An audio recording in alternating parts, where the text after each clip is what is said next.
Hi friends, welcome to Soulful Spinning. This is my channel where I share my creative journey with fiber, yarn, knitting, spinning, fleece preparation, all the woolly goodness over here at Soulful Spinning. I'm coming to you from a very overcast day in the Chicagoland area. It's the 28th of June. It's a Friday. It's the Friday before Tour de Fleece starts tomorrow. Tour de Fleece is a worldwide spin along that coincides with the Tour de France. And many people have teams. They're on social media, mainly Ravelry. Some people have Discord groups, etc. And they're basically spinning together. Some of the teams have prizes and such, and they have competitions for, yardage spun, etc. I'm just participating in just a participatory way over in my Ravelry group, Soulful Spinners, which I'll have the link down below. We have a Tour de Fleece thread, and it's just companionable spinning, set your own goals, just a very relaxed spin along, just where you can share your spinning and maybe jumpstart maybe your mojo for spinning if you haven't been spinning that much, or when it comes to me, I'm always spinning. So, but I'll talk a little bit more about my plans for Tour de Fleece a little bit later. As usual, you can find chapters in the down bar in the description, so you can just jump to the sections of the video that you find interesting and skip the rest that you're not interested in. So I hope you're well. I hope you're hanging in there in this crazy world of ours. I'll start out with knitting. I'm only working on I have two active whips at the moment. I've been I got a comment, I don't know, a couple videos ago, and they said, why do you start so many things, but you never finish them? And, with every criticism, there's always a grain of truth. And I'm like, well, do you knit? Do you spin? Because many of us have a lot of unfinished projects, whether it be not just fiber related, but other things too. But it did get me thinking that I would, not the comment, but I've been examining my own creative practices, and I have been trying to focus more on a couple of projects to really make progress and get them finished. So I actually have a finished object. So this one is a cardigan I'm working on. This is the Mabel cardigan by Isabel Kramer. It's made out of De Rerum Natura Ulisse, which is, here's the, make sure I got the, and I think it's called the Blue Hour in French, Le Bleu, I think. Yeah, it's really beautiful. It's a sport weight. I'm knitting this on a 3.25 millimeter for the body. And then for the sleeves, because it's a small circumference, I went up to a 3.5 for the sleeves. So this is the first sleeve, and you see all these things dangling here. These little stitch markers are indicating my decreases as I go down the sleeve. I'm following the pattern exactly as written, just adding a couple, I think I added maybe 2 inches to the sleeve length because they have really long arms. So I marked every increase with a stitch marker, and then at the end of the sleeve I put a little tag here indicating how many rows I knit and how I did the decreasing. I knit 17.5 inches before the ribbing, so that as I work on this sleeve, if I need to reference the other one, I'll know what I did. It's got this really pretty, it looks like a cable, but it's not. It's called the daisy stitch, all the way down the front, and then it's also on the sides here. Yeah, very enjoyable knit, and the fabric is, it's got a very dry, velvety, cushy handle. It's just the way it feels, and it's very light for its size. So I guess it's woolen spun. So in the woolen spinning process, you get a lot more air incorporated into the yarn, and those are the yarns that I prefer working with and spinning. So you can see that it's quite fuzzy and quite stretchy. So yeah, so I have been working away. The sleeve was interminable, or so it seemed, but I did get to the end, and now I am on my way with the other sleeve. So hopefully I'll have that sooner. Well, I don't really need it now. It's been, well, wherever you are in the Northern Hemisphere, it's been very, very hot so far this summer. We've just had a wonderful relief these last few days, which has been heaven.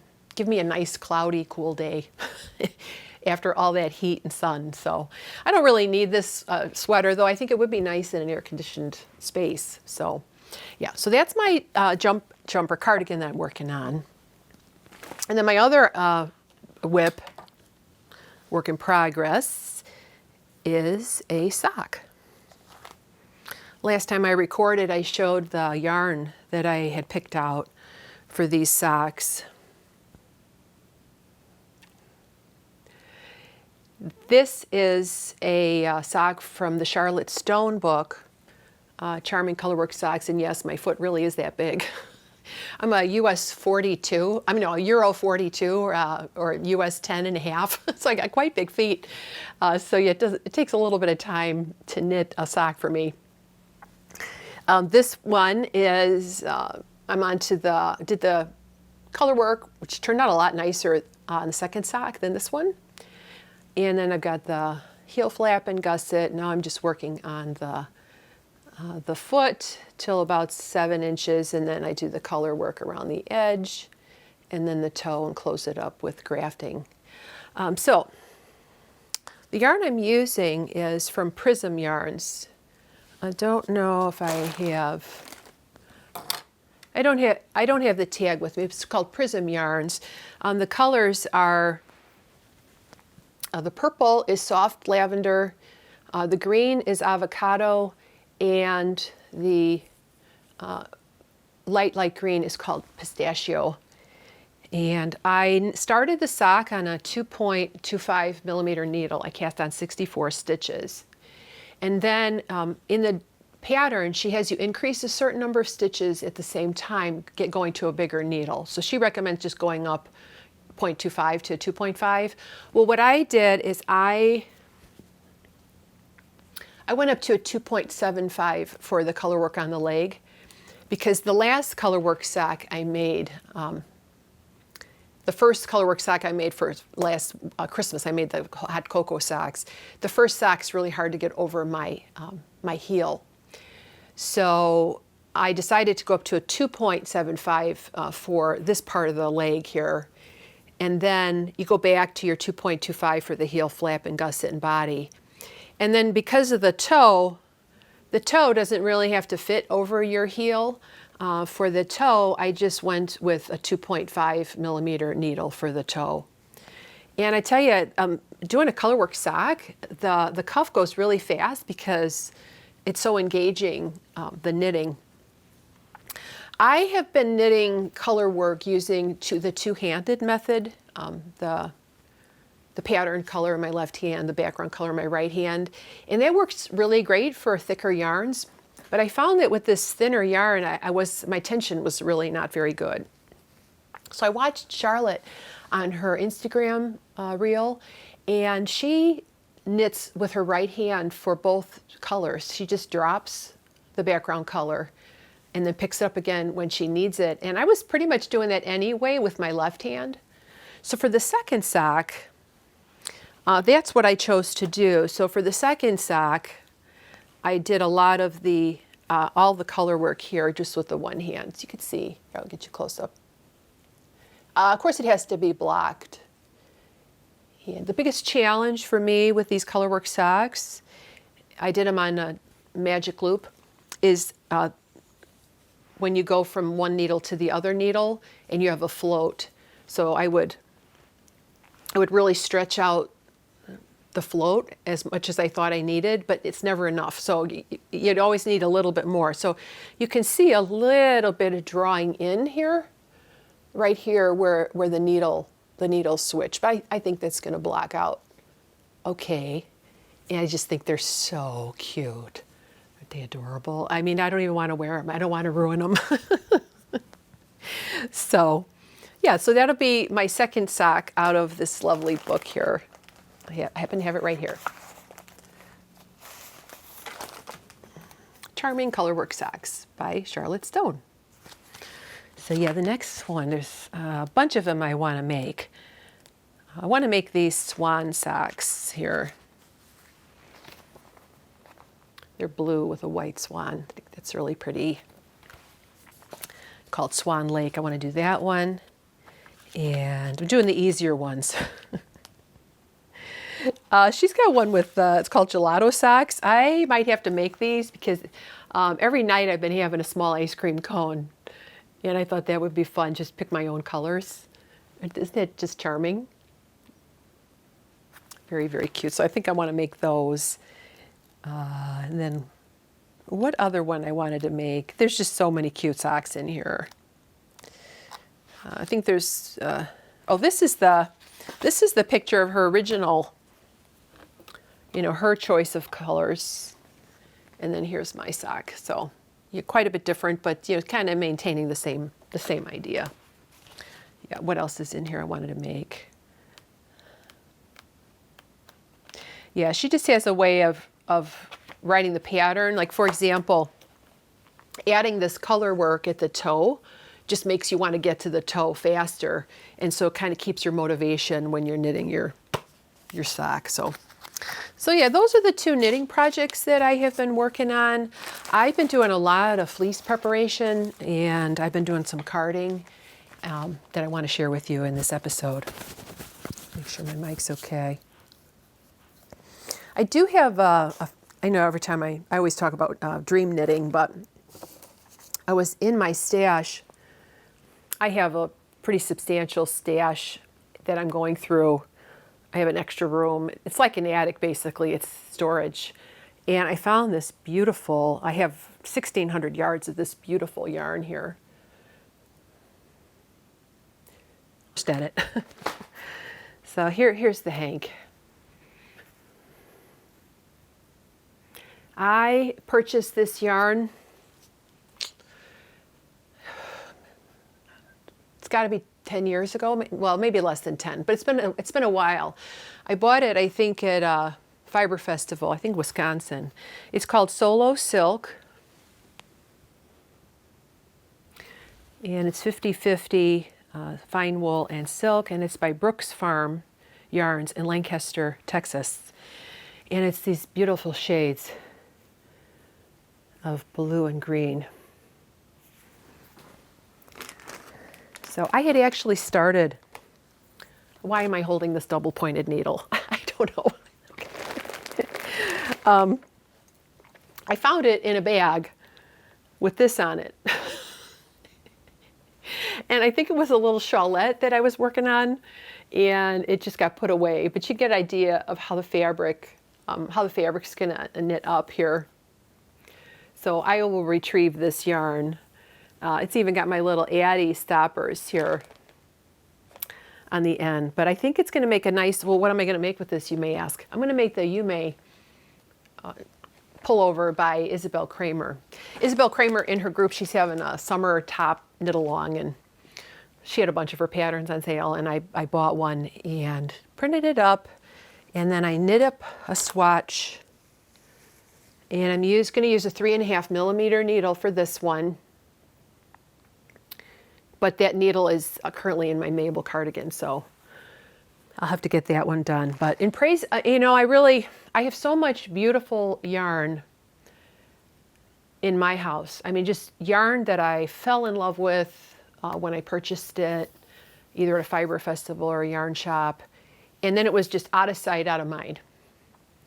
And I'm always looking for the new, you know, the new yarns, the new patterns, etc. My style is pretty classic. I don't really like to go in for fad types of clothing. And I have so many beautiful yarns in my stash that I really want to focus on starting to use them up, not just to get rid of them, but just to, you know, give them their due. Yeah, I feel like stash is it's a minefield, you know. On one hand, a nice stash is opportunity, which is great. But then it's also can very easily flip over to overwhelm. And I'm kind of at that overwhelm stage where I just have so much yarn that I like don't really have it organized. And so I'm working on that. I'm a work in progress when it comes to working on that, and just trying to get some of this yarn knit up. How about you? I know there are people out there that only buy for a project. They don't have a stash, and I admire you greatly because you can always find yarn, right? So I have a tendency to accumulate, and I'm not sure really where that comes from, but I'm just trying to be more mindful of my, my consumption of yarn. All right, let's talk about spinning. A couple Christmases or winters ago, I did a breed study. I used a box from Hearthside Fibers, and I did a breed study. And there was a particular breed that I just really fell in love with, and it was called Black Welsh Mountain. And so I ordered this fiber. I ordered 600. Now, of course, I'm wearing a black shirt. Here, I'm going to get out of the frame for a minute.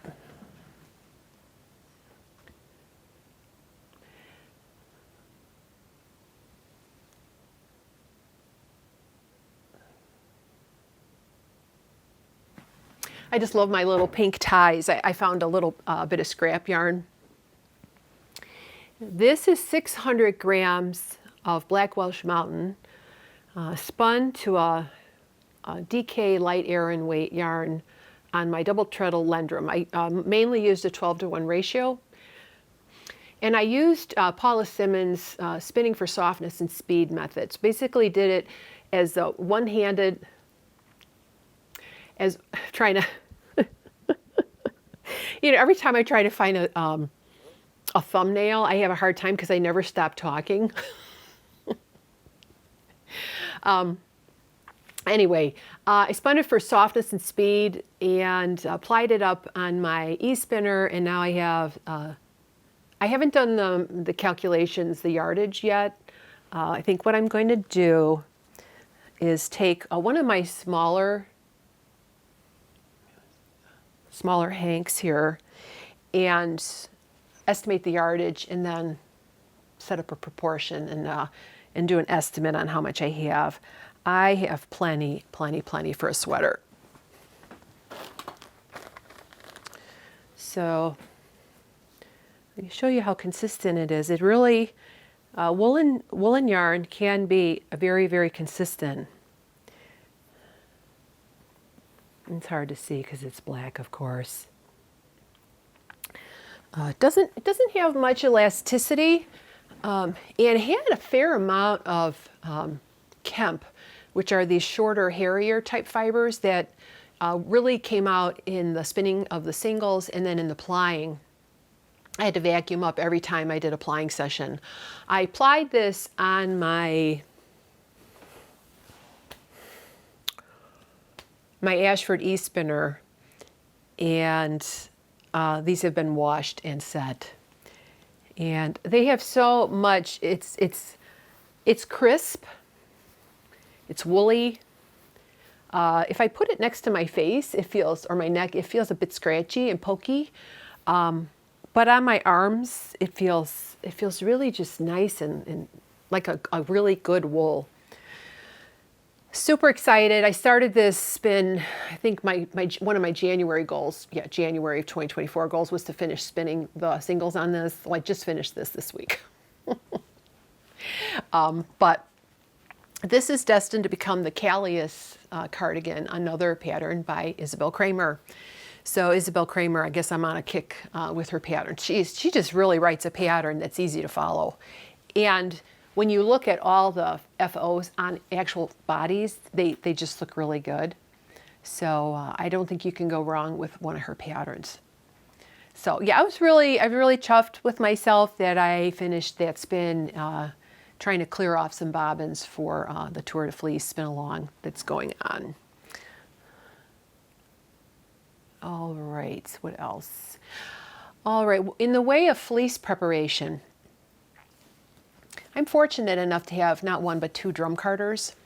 I have a Clemis crank carder. It's I think it's a Clemis Elite. Very nice. Will card anything. It's really great for really anything. All medium wools to art yarn. It's art bats. They're great. But I also have a Strouch drum carder that's electric. It's the Strouch Finest, and it is a single. It's not double wide. I would think when I bought it from Lois at Bountiful Spin and Weave. She says, well, unless you're going to do bats for sale or something, sometimes it's hard to fill a double wide drum carder, and then also the space involved.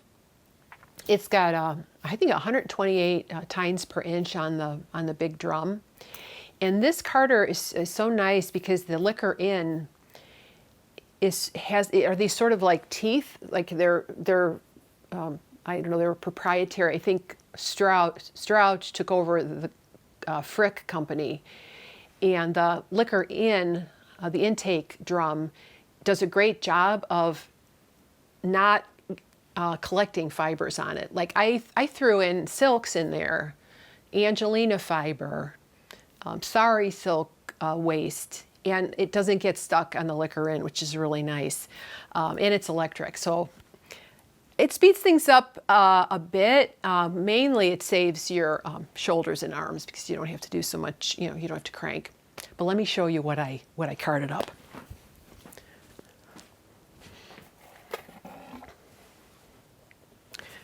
So these would not fit.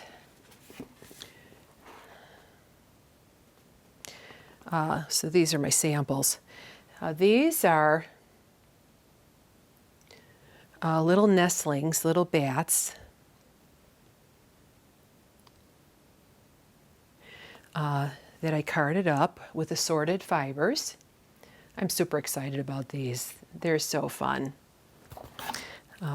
They didn't all fit. They don't all fit in this box. Yeah, they don't all fit in this box. So I have some in this basket. So right here's a couple more. This is the one I'm spinning currently. This is like a pretty, looks like peach sherbet. There's another one. And these are all the spindles. This is Ian IST Craft spindle. And then I've got some other assorted spindles in here. I've got another one by IST. I think this is Rosewood. Another Ian Tate. This one is Yew Wood. And then these two are Kapar spindles. He was a Canadian maker. This one's ebony, and this one is tulip wood. So what are these? These are Turkish spindles. It consists of a shaft. This shaft has a little notch here to hook your fiber on. Some of them come with hooks, but I don't recommend a hook on these. The hitch here, the little tiny little groove or indentation is plenty. And so what you do is you take these two crossbars, and they fit together. And there's your, so it's basically a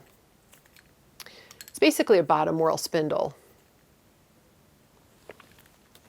I did a video a few years back on Turkish spindle spinning. Some of you may have seen it before.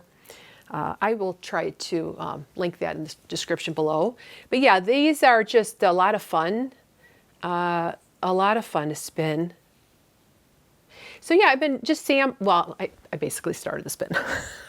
I couldn't wait till Saturday. So what are these? These are,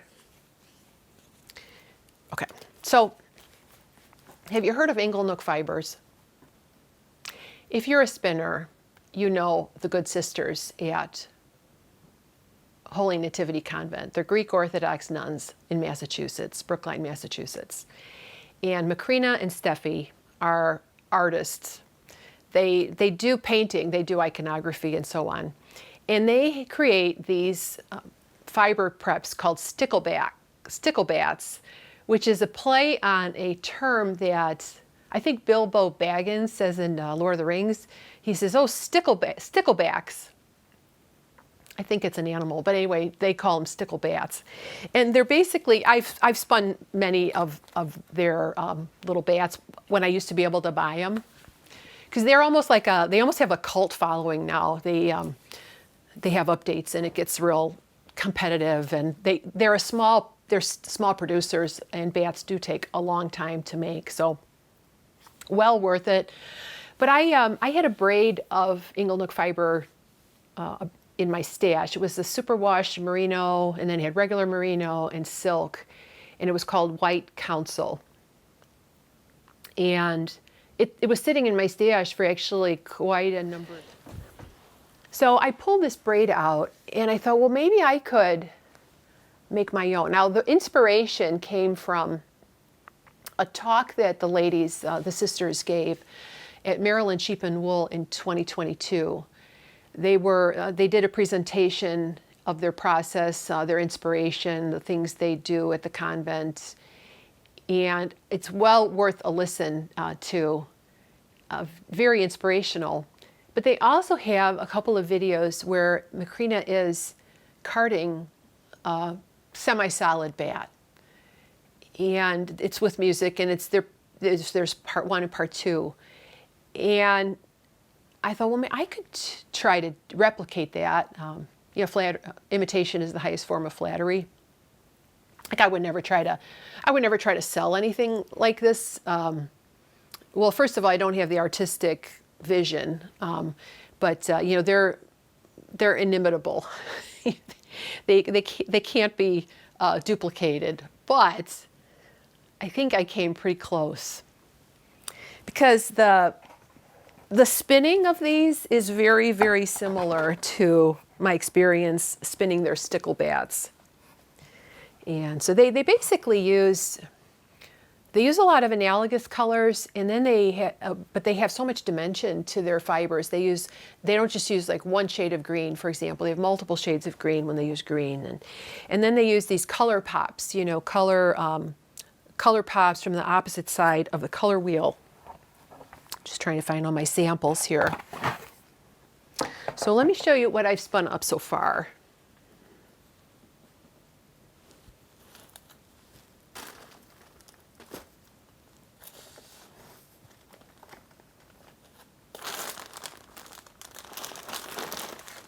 I was just looking for my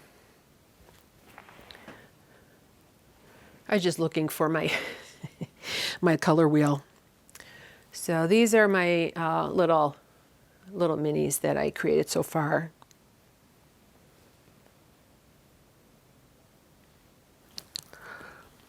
Some of them have turned out better than others.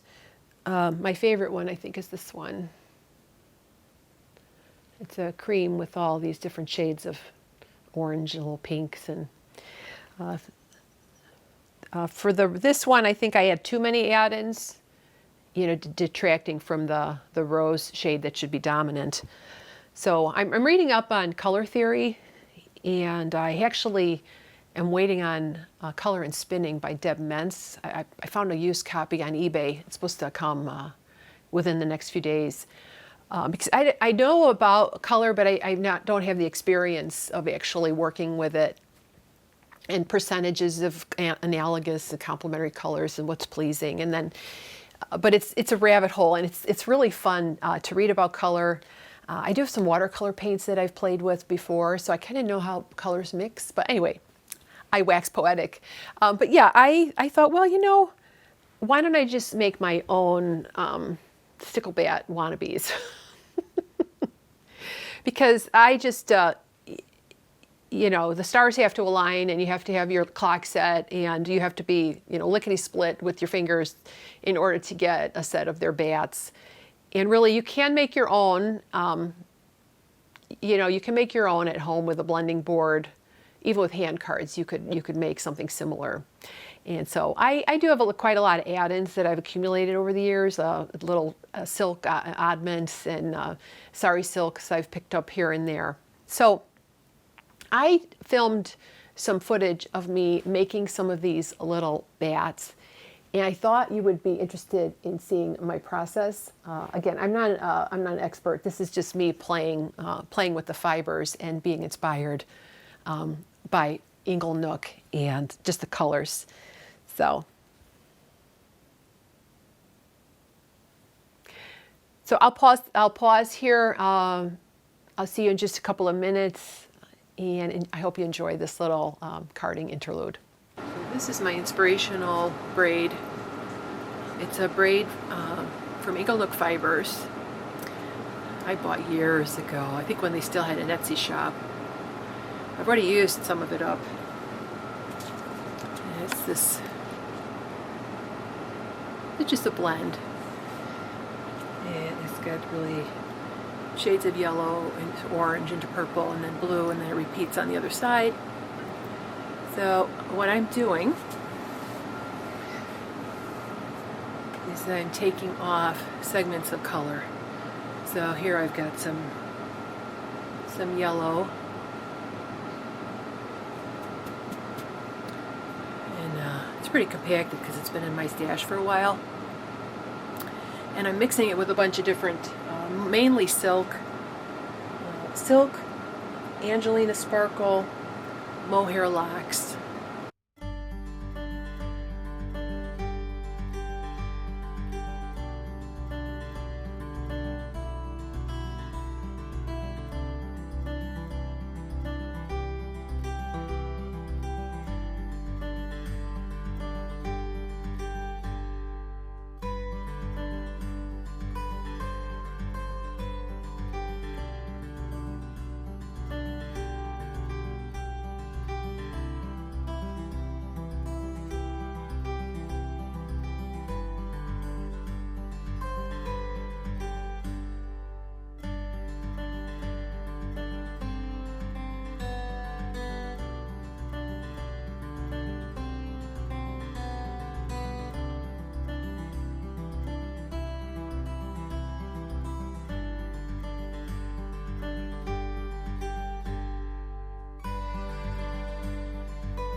So I'm taking analogous colors mainly, and then looking across here and putting in some pops.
I can't wait to do it again. Now all I have to do is I have to find my own inspiration.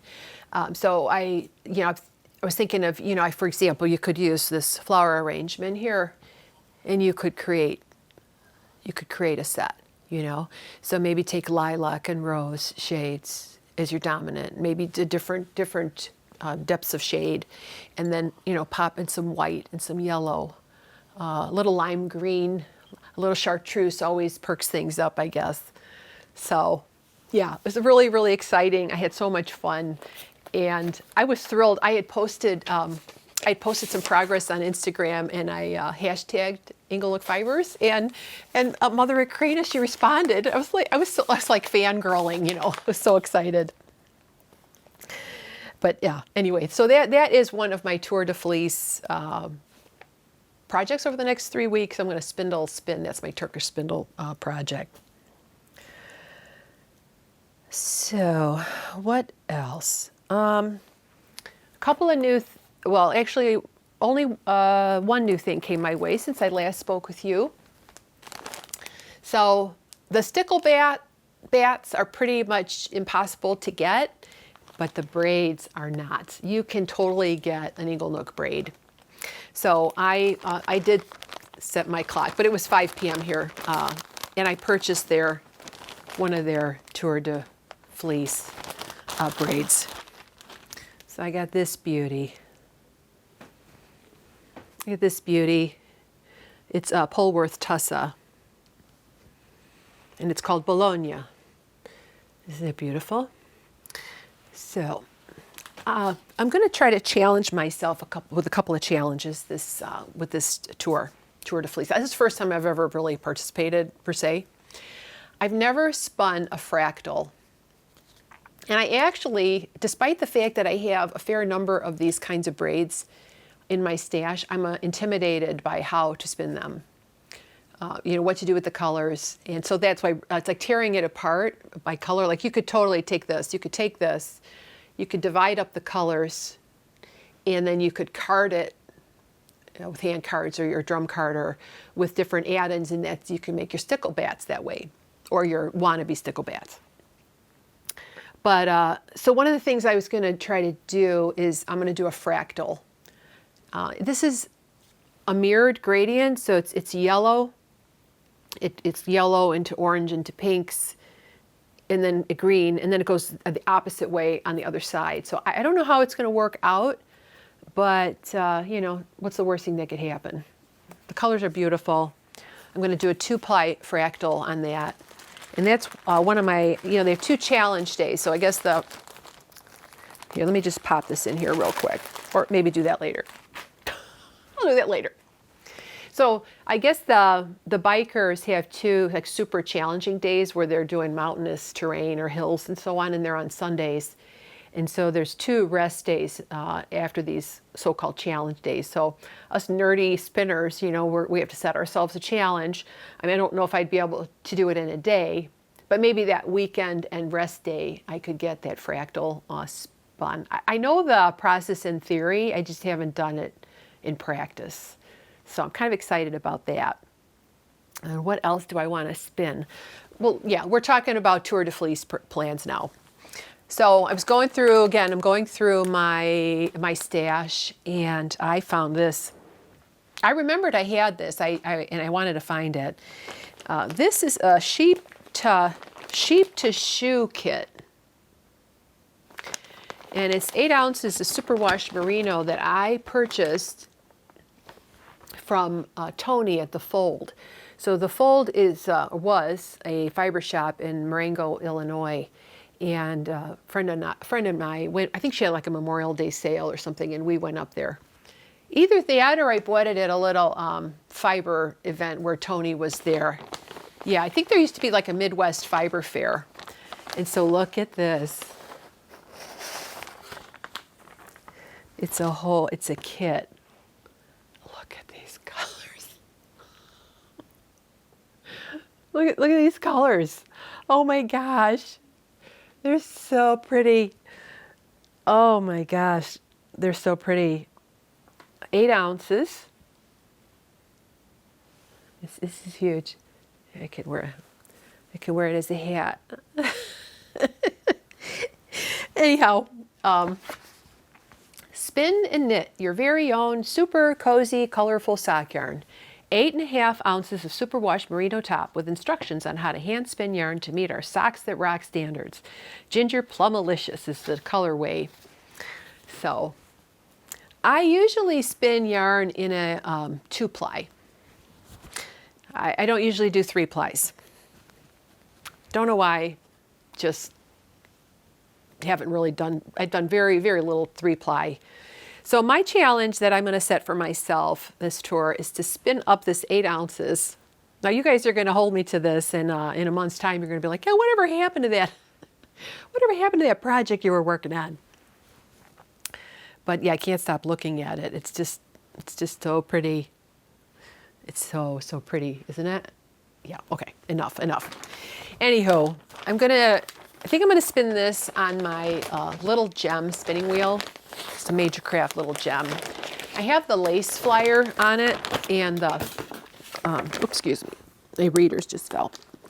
I have the lace flyer on there in a pretty high ratio, and I'm gonna spin this into a, excuse me, a 3-ply sock yarn. I already have too much, right?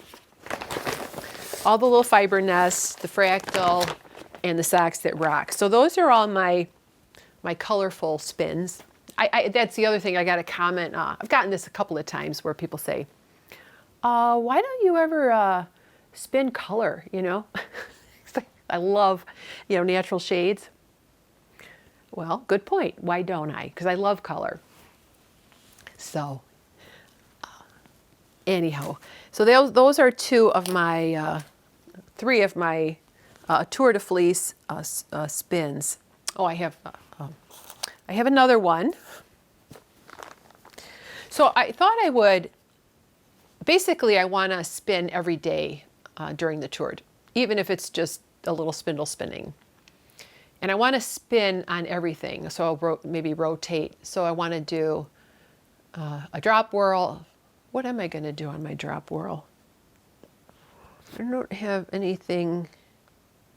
I'll have to pick something out to spin on my drop whirl, my top whirl spindles. For my supported spinning, I found this braid in my stash. I've been actually working on this already. It's been a work in progress for a little while now. This is a Corgi Hill braid, and it's Polworth Cashmere, Alpaca, and Bombyx silk, and the colorway is Frozen Fjord.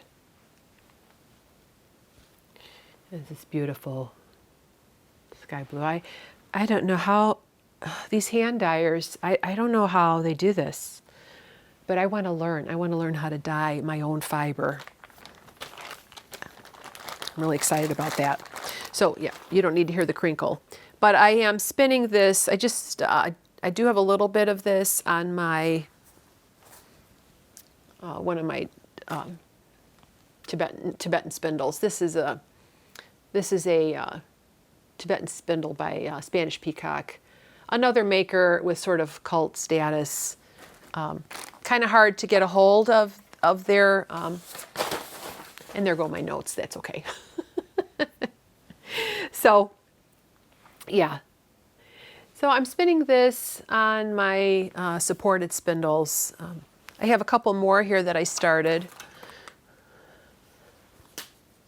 These 2 little baby spindles, they're real small. These 2 are from Crivelli, which is makers, a woman named is Dee, and she works with crafts people over in the Republic of Georgia, in Europe. And they make these spindles. And I ordered these 2 little guys here. It came with a bowl. A lot of the spindles that she sells are sets where it does come with a surface. So this guy is real short. They think they're both some sort of fruit wood. I'm not really sure. Hefty, nice spin. And these kind of spindles would be really nice for, like if you're in a car or, you know, in a very small space, like if you were on an airplane, you could totally spin on this because it's pretty short. The only thing with these is they do have all sizes. They have tall ones and smaller ones. Is you really can't do the temporary cap at the top. You to, yeah, I'll talk about that some other time. But you basically spin the yarn and put it right there. Wind it carefully on the bottom as you're going. So, yeah, I have another one like that that I found here, and this one is from Neil Brand. Neil Brand, don't believe they're available anymore. I have 2 of his spindles. I remember Fleece Spin Supported recommended Neil Brand spindles, and Mr. Brand does like an interview with her in her Fleece Spin Supported book, which I have I have an e-version of it. And it's also like a mini. So this one is a pretty nice spinning. She said that, I was rereading her book, and she said that if you could get a spindle to spin 30 seconds empty, that it's a good candidate for continuous support spindle spinning rather than a park and draft method, which I thought was interesting. And then she said after it gets filled up with yarn, it should spin, you know, at least 10 seconds to maintain that continuous type of spinning. So I thought that was interesting. So yeah, if you're interested in spinning supported, I highly recommend Fleece Spin Supported. It's where how I learned how to spin on a spindle of that type. Yeah, for my drop spindle spinning, I think I'm going to just I go through my box of drop spindles, see what projects I kind of started, and then just work on those throughout the tour, just randomly, and then see what kind of mini skeins I get, you know, at the end of the tour. So yeah, so I've got plenty to spin on during the 3 weeks of Tour de France, Tour de Fleece. It's kind of hilarious. So yeah, I wanted to just reiterate that I do have we have a Ravelry group. It's called Soulful Spinners, and there's a link to the group in the down bar. We're up to over 700 members at the moment, which is really great. And there's all these nice, kind people over there, encouraging people and liking your posts, etc.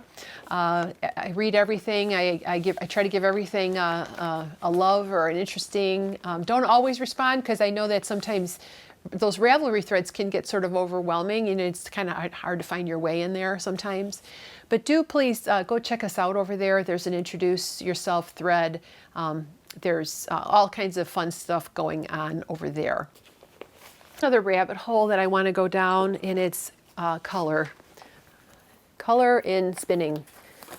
You know, not only doing a better job or exploring more on how to spin commercially dyed top from these really gifted dyers to actually dyeing my own.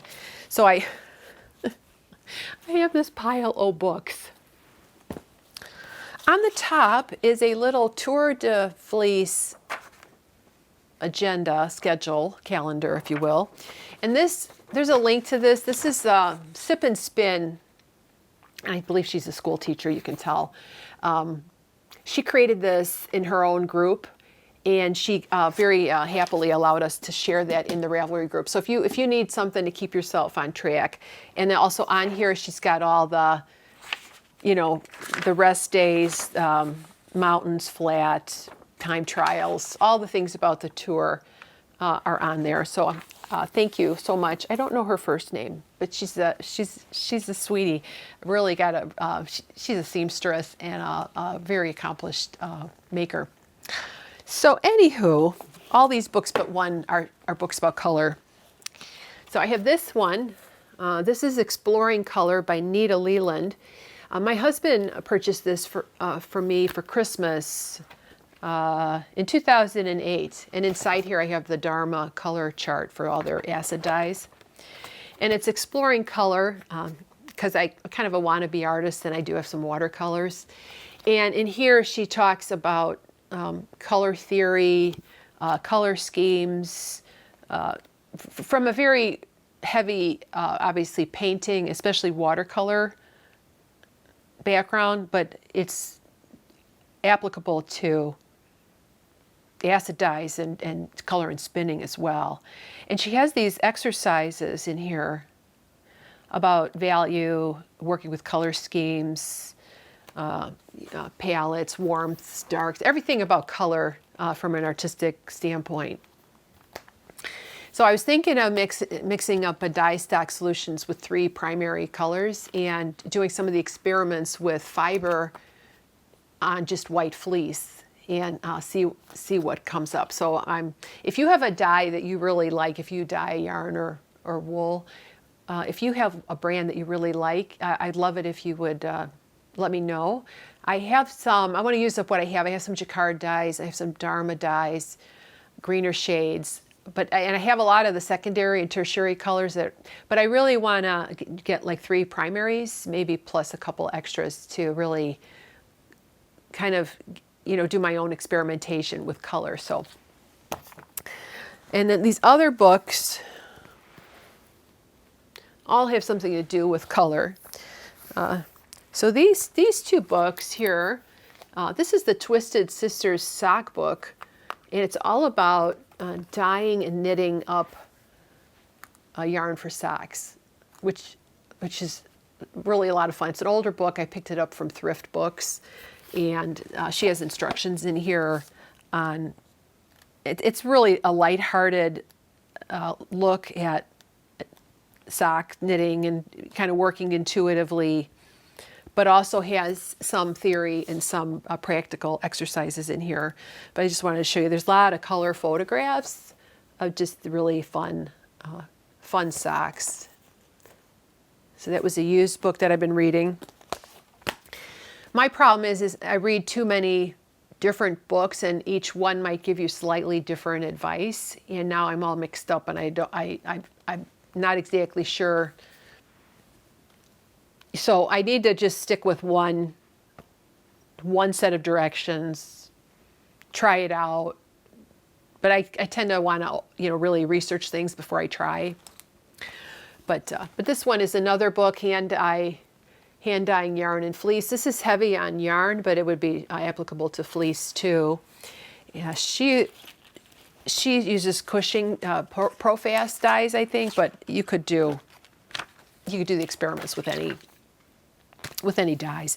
But what I really like about this book, Gail Callahan, is she's got this color tool inside.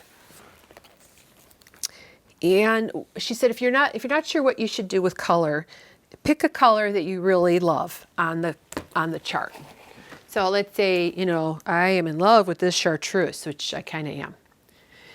All the colors around that square are analogous. And then for a complement, you go 6 steps away. 1, 2, 3, 4, 5, 6. And so you get the complement of the, so she actually says use a grain of rice. So if that's your chartreuse color, okay, 1, 2, 3, 4, 5, 6, there's that purple. That shade of purple would be its complement, which, kind of gives you, at least it gives you something to go on before you start branching off and experimenting with your own colors. Maybe, she says, just work with a few colors at first, because, you can get mud if you mix up too many complementary colors. So I am going to, my first dye experiment is actually going to be out of this book, and I'm going to do this simple hand paint method. But it's monochromatic. But I am going to use a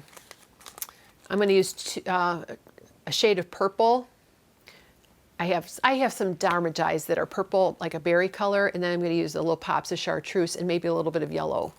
So we'll see. I'm going to do it in a like a chafing pan that I have. But I'm nervous about dyeing. But like, what's the worst thing that could happen, right? So what am I going to dye? So I am going to, oopsie, I got to tidy up here. I picked this roving up. I think I wanted to spin this for Carrie at My Wool Mittens, her sock spin along. This is from Promised Land Fibers on Etsy. And it's a Rambo Suffolk cross. It's a little over 8 ounces. And it's a sort of a creamy white. It's got a little bit of, natural white. It's more of an off-white. And this has been sitting on a shelf. And I thought, well, why don't you dye this? So it's 8 ounce, a little bit over 8 ounces. So I don't know, maybe I will split it up into two, like divvy it up into two and do 2 separate dye experiments with the 100 grams. So, and they said the most important thing is there's a lot of math involved in dyeing, but as long as you're consistent, you write things down on how you did something, you might be able to recreate it. But I'm just like a home dyer who's just going to dye this braid. Like, I don't, yeah, it's a little bit intimidating. It's like weaving. There's just a lot to it. But I'm going to work on that. I'm going to follow the recipe in that book. Yeah, so other than that, I've been rereading Yarnitecture by Jillian Moreno. She has a section in here about how to different ways to spin a hand-dyed braid. She doesn't have any information in here about actually dyeing, but she has, she teaches you how to do a fractal and so forth. Just all different ways to spin. A bunch of everything else about spinning that you might want to know is also in this book. And then finally, I pulled this one out, Yarn Works by Wendy Johnson. She has all the math. In the appendix of this book, she explains step the shade and how to make a dye stock solution, and everything is really precise and pretty easy to understand. So I thought maybe when I get more experience and I, just have a little bit more experience, maybe I'll get more technical. The last thing I wanted to talk to you today about is our book study. Over in the Ravelry group, we are going to start a book study on this book. It's Never Too Late to Begin Again by Julia Cameron. Julia Cameron wrote The Artist Way, and a lot of books about creativity and artistic expression. And this book is Discovering Creativity and Meaning at Midlife and Beyond. So many of us are, like I am, we're a little bit older.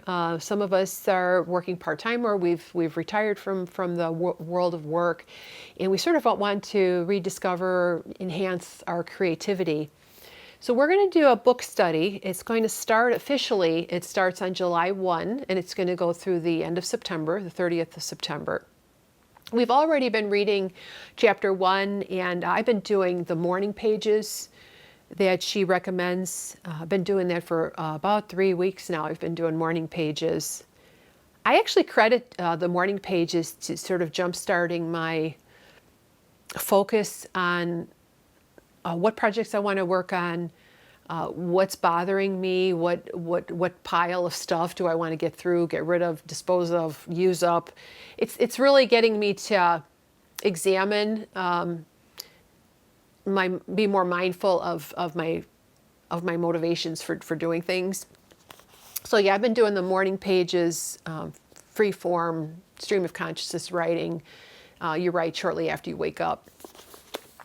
So it's kind of a program, it is, it's like a 12-week, kind of like a 12-step program. It's a 12-week program with just different things that she suggests you do.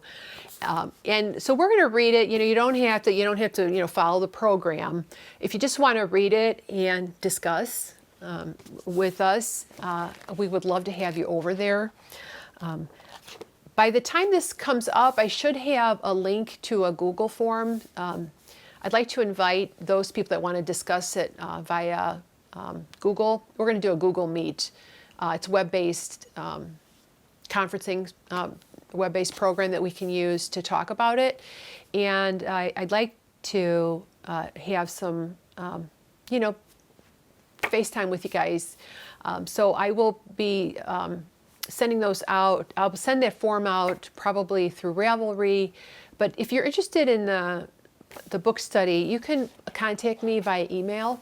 I'm soulfulspinning@gmail.com, and that information is below. So I picked up this copy, a good copy from Thrift Books, and I know your local library should be able to get it for you. So I just wanted to read you just a couple of passages from the book to get a feel for what the book is all about. What do we all have to learn from this? Self-expression is something that does not and should not ever stop. Each of us is creative. Each of us has something unique to bring to the world. We have both time and experience on our side. Retirement is a time to tackle projects and unlock dreams, a time to revisit the past and explore the unknown. It is time to design our future. It's a 12-week course for anyone who wishes to expand his or her creativity. It is not meant only for declared artists. It is aimed at those transitioning into the second act of life, leaving one life behind and heading into one yet to be created. For some, this may mean retiring from the formal work world. For others, this may mean facing an empty nest once the children have grown up and left home. For still others, this may simply mean rejuvenating the creative spirit when suddenly branded senior citizen. Each week, you will read the week's chapter and complete the tasks within. You will use 4 basic tools: the daily tool of morning pages, the once weekly artist date, twice weekly solo walks, and the memoir will unfurl over the entire 12 weeks as you revisit your unique story, one manageable section at a time. 12 weeks, 3 months may seem like a long time, but think of it as a few hours weekly investment in the next phase of life.